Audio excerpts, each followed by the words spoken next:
Chapter 2, Steggy. Dad rented a video for Friday night so I wouldn't disappear into my bedroom right after dinner. Saturday after breakfast, Mum made me clean my room and do my homework.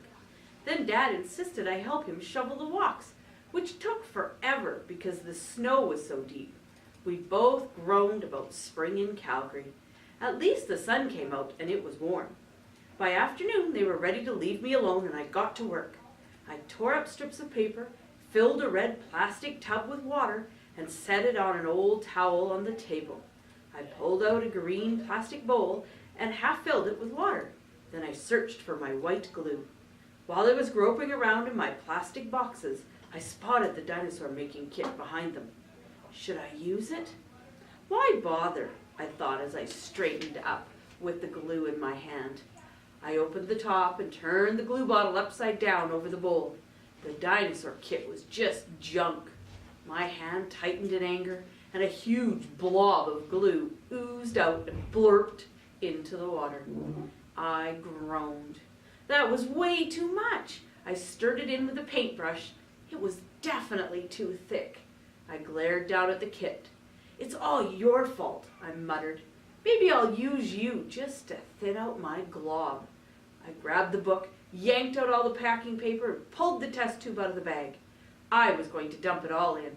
Then I remembered the note said it could make 1 large or 3 small projects. So I slowed myself down and poured carefully. I was hoping it would do something interesting like smoke or bubble, but all it did was drip. I poured 1/3 of the liquid into the bowl, stuffed the cork back into the test tube, and stirred the potion into the watery glue.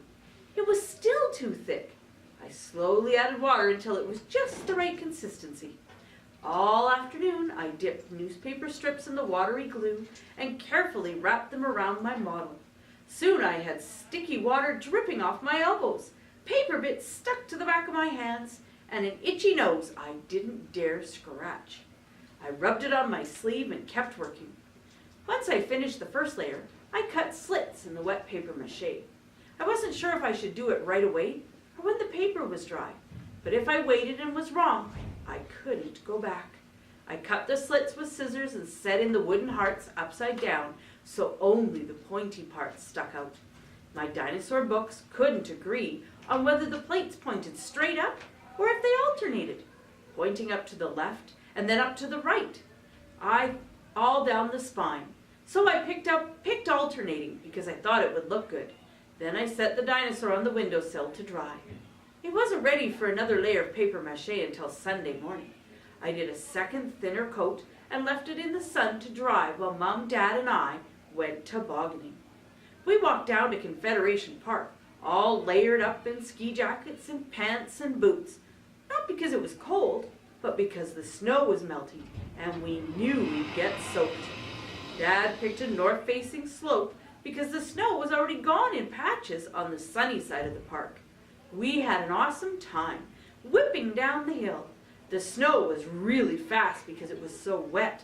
When we hit the bottom, water sprayed all around us. Then we got cold. The wind had a bite to it, and it cut through our wet clothes right to the skin. We didn't care. This was probably our last chance before spring really took hold, and we didn't want to waste it. Until Kyle arrived. He roared down the hill, not caring who was below him, blasting past us with a whoop. I tugged my toque down over my hair, hoping he wouldn't recognize me. But Mum's long red braid was bouncing against her back. He seemed to hate red hair. What if he recognized hers? "Let's go," I said as we slowed at the bottom. I wanted to be walking away before Kyle headed back up the hill. "I'm wet and I can't wait for some hot chocolate." Mom and Dad glanced at each other, surprised at such a sudden change. Then they shrugged and smiled at me. "Sure, hon, whatever you want," Mom said.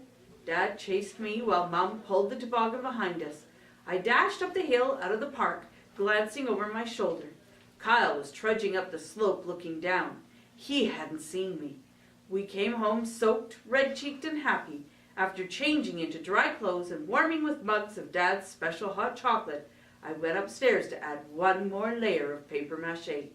I shaped the head, creating eyebrows and a nose, and then I thickened the legs at the knees. When I was done, I set it out to dry while I worked on my homework. As soon as I got Makeosaurus, I knew I had to use it for my book report. The kids in my class like dinosaurs. I figured they'd love this report. And Kyle couldn't stop it, not with our teacher there.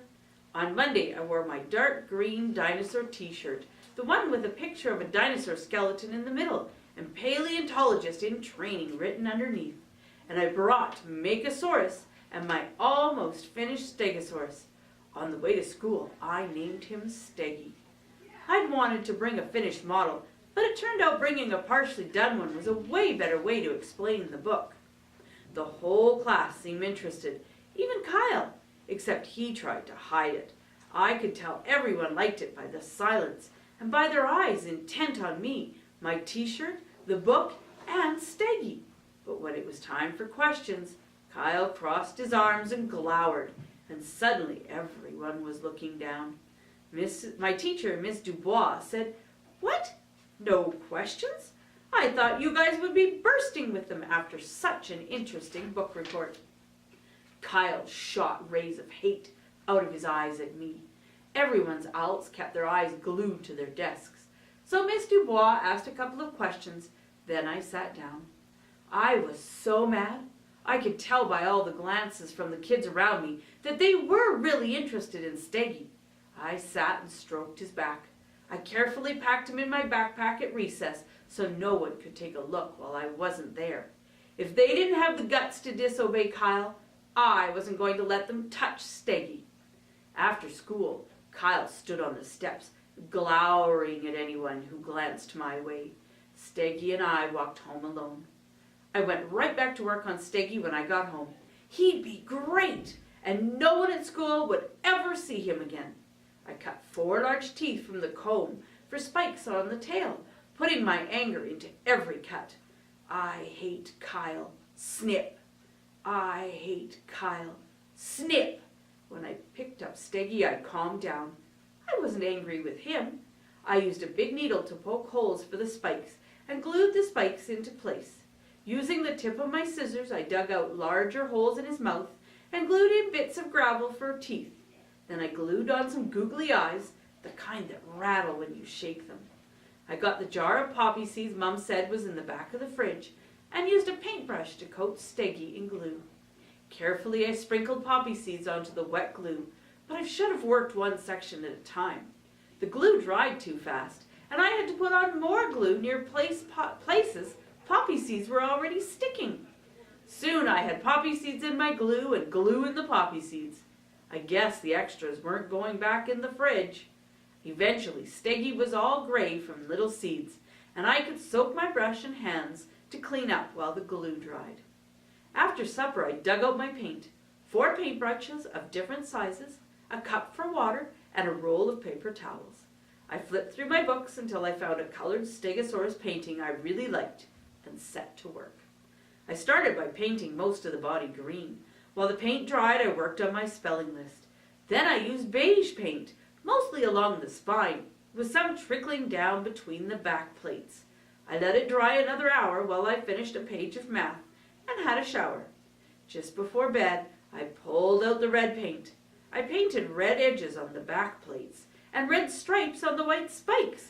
I added a little red around the mouth and below the eyes and set him to dry overnight. In the morning, I painted the toes black and added a touch of black around the mouth. He looked awesome. He was a bit lumpy, like Mr. Garner across the street, but I didn't care. I took Steggy down to breakfast so Mum and Dad could admire him and not be mad about the gluey jar of poppy seeds. Mum just laughed and added poppy seeds to the shopping list. She said I could leave Steggy in the middle of the table as a centerpiece, but I took him back to my room. I set him in the middle of my table. He was my best model ever. I raced to school, thrilled by how well Steggy had turned out. It finally felt like spring, warm and gentle. Most of the grass was still dull brown from the winter, but I could see little bits of green around the bases of trees. In class, I put up my hand to tell Miss Dubois I'd finished Steggy. and I described how I'd done it. She grinned and asked the class if they'd like me to bring him in. But Kyle cleared his throat and hunched his shoulders, and everyone kept their eyes down and their mouths shut. Every moment of free time, all day, Kyle stalked around. His eyes narrowed, looking for the right moment to torment me. No one dared ask about Steggy. I dragged myself through the rest of the day and slipped out quickly after school. The sun was gone, the sky was gray, and the wind was cold and biting. I pulled my jacket close around me and hurried home, shivering. I raced upstairs to check on Steggy and slid to a halt in the middle of my room. He wasn't where I'd left him, on the table. Had Mum cleaned my room and moved him? Slowly I turned, looking on every surface in the room. Where was he? Then I spotted him behind the dinosaur kit box I'd left on the corner of the table. How did you get there? I muttered as I picked him up. Then I dropped him right back down on the table. He was warm. I glanced out the window. The sky was dark with clouds. How could you be warm? I asked. I picked him up again and gasped. He was moving. Not from me picking him up, but from breathing. I held him in my hands and stared. His sides really were moving, very slightly, in and out, in and out. He looked better than when I'd made him, leaner and stronger somehow, and more real. This was weird. As I started to set him down, he turned his head and looked at me. I yelped and dropped him. How could he be alive? I reached out to touch him, and he spun away from me and swung his tail. I snatched back my hand. Those spikes were a lot sharper than teeth from a comb. I knelt and looked at him. He stared back. I held out my hand slowly and laid it on the table in front of him. He looked at me and then he stepped up to my hand. He sniffed it, stepped back and gazed at me. I smiled. Hi, I said. He turned away. I watched him walk around the tabletop, stopping to sniff at everything. When he got to the plastic bowl, he leaned in and licked the water pooled in the bottom. Are you thirsty? I asked. Of course you are. Probably hungry too. I glanced around my room. What would a stegosaurus eat? Plants! There wasn't much green in the garden yet. Maybe I could raid the fridge. I raced downstairs, slipped into the kitchen, and grabbed a bowl of water and a handful of lettuce leaves. Then I ran upstairs so excited I could barely breathe. As I stepped into my room, I closed my door. I didn't want anyone to know about this. Hey, Steggy, I said in a soft voice. He backed away from me, tail waving. I walked up to him, holding out a lettuce leaf in one hand and the water in the other. I set the bowl on the table with the leaf beside it and stood back. Steggy watched me for a moment and then stepped toward the water. He sniffed and bent down for a long drink. He drank again, then he looked up at me, still wary. Go on, try the lettuce, I said. I knew he didn't understand me, but he nibbled an edge and then settled down to eat. He ate slowly, chewing carefully, just like Mum says I should. He kept going, only stopping when every bit of lettuce was gone. Then he went back to exploring the table. When he got too near the edge, I picked him up. He growled and swung his tail. I grabbed it and lowered him to the floor. Then I let go and jumped back. I just thought you'd like to explore more, I said, and I don't want you falling off the table. I put the water down near him and sat on my bed to watch. Slowly, he checked out my whole room. He sniffed at my shoes, then he disappeared under my bed and came out dusting and sneezy. I gave him a ball to play with, but he wasn't sure what to do with it. Mum knocked, and before I could say anything, opened the door. I spun around to block her view of Steggy sniffing the ball. Dinner's ready. Have you done your homework yet? I don't have much, just my spelling list. I'll do it after supper. Okay, come on down. Yeah, I'll be there in a minute. I waited until she closed the door. Then I turned back to Steggy. I have to go now, but I'll be back soon, and I'll bring you something more to eat. Steggy snorted gently against the side of the ball. I patted him and left, closing my door behind me. For the first time in my life, I asked for more vegetables at dinner. I grabbed a baggie and sat with it, tucked between my legs. Whenever my parents looked away, I dropped something into the bag. Spoonfuls of corn, cooked carrots, chunks of potatoes. Mom was astounded. "When did you start eating vegetables?" I just grinned and squirmed. "I don't know. Are potatoes vegetables?" Dad laughed and served me more. "Yes, they are." Steggy didn't think much of cooked food. I had to sneak down for raw carrots and more lettuce before he'd eat again. Wednesday after school, I took Steggy out to play. White clouds raced across the sky, and sunshine warmed our backs. I carried Steggy into the backyard, where lots of snow had melted, and let him graze on the little bits of bright green grass around the apple tree at the back of the garden. He chowed down on the grass, eating all the green spears. Then he kept going, grazing on dry grass. I lay back, propped on one elbow, and watched him. It was a bit like having a tiny pet cow. "Hi, Lucas," called my dad. I sat up with a jerk. He came striding across the lawn too fast for me to hide Steggy. I just sat there stunned. This was my secret. I didn't want anyone else to know. Dad sat beside me, and as he sat, he grabbed Steggy. "Wow, he looks good." I reached out for Steggy, knowing Dad would drop him as soon as he realized he was alive. But Dad hung on. He turned Steggy over, examining him carefully. "This is cool. You did an incredible job." "I'm really proud of you." I just sat there open-mouthed, waiting. "You should take it to school, to class.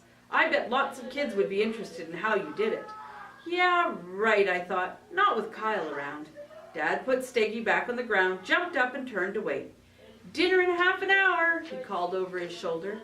I sat staring. How could he have not noticed? He looked down at Steggy. He glanced up at me and then turned back to grazing. I thought about what Steggy had done when Dad was here. Nothing. Absolutely nothing. He hadn't moved at all. Was I the only one who could see him alive? Just before dinner, I took Steggy back upstairs. I made sure he had water, then I pulled out the dinosaur kit and shook the test tube gently. Enough for 3 small projects. I grinned and read the directions again, muttering, "You will be astounded at how lifelike your dinosaur will become for you. But be warned, what you create is yours for life, unless it is stolen from you." I sure was astounded. I kind of liked the part about him being mine for life. This is last call for all bus students. Last call for all bus students as we are loading the bus. Thank you. Why would they need to be a warning? This was the best birthday present ever, and I wasn't going to share him with anyone, not ever. As I sat down for dinner, I shut my door and hung a sign on my doorknob. Special project underway.